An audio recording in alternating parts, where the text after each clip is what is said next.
இரும்பு சத்து அதிகம் நிறைந்த முருங்கைக்கீரை துவையல் எப்படி பண்ணலான்னு பார்க்கலாம் வாங்க. ஒரு கடாயில் 2 ஸ்பூன் அளவு எண்ணெய் ஊற்றியிருக்கேங்க. 1 ஸ்பூன் அளவு உளுந்து, 1 ஸ்பூன் அளவு கடலைப்பருப்பு, 1/2 ஸ்பூனு சீரகம் இதெல்லாம் நல்லா வணக்கிட்டு அது கூட வரமிளகா ஒரு 4-5 போட்டிருக்கேங்க. ஒரு சின்ன நெல்லிக்காய் சைஸ் அளவு புளி, ஒரு 3 பல்லு பூண்டு போட்டிருக்கேன்.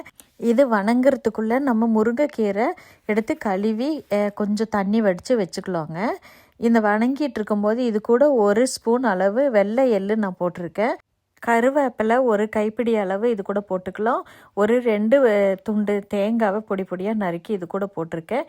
இது எல்லாத்தையுமே நல்லா வணக்கிட்டு இது கூட கழுவி வச்சுருக்கிற முருங்கைக்கீரையும் சேர்த்துட்டு எல்லாத்தையும் சேர்த்து நல்லா வணக்கிக்கலாங்க. இப்போ நம்ம உப்பு போட தேவையில்லை, நம்ம அரைக்கும்போது உப்பு போட்டால் போதும்.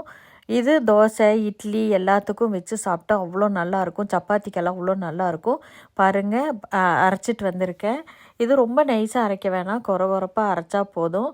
குழந்தைங்கள்லாம் முருங்கைக்கீரை வேணான்னு சொல்லி ஒதுக்குவாங்க இல்லையா, அவங்களுக்கு இந்த மாதிரி டிஷ் பண்ணி கொடுத்தீங்கன்னா ரொம்ப நல்லாயிருக்கும். நீங்கள் சப்பாத்தி கூடலாம் உள்ளே சுருட்டி வச்சு கொடுக்கலாம். நான் தோசை கூட வச்சு சாப்பிட்றேங்க. ரொம்ப சூப்பராக இருந்துச்சு.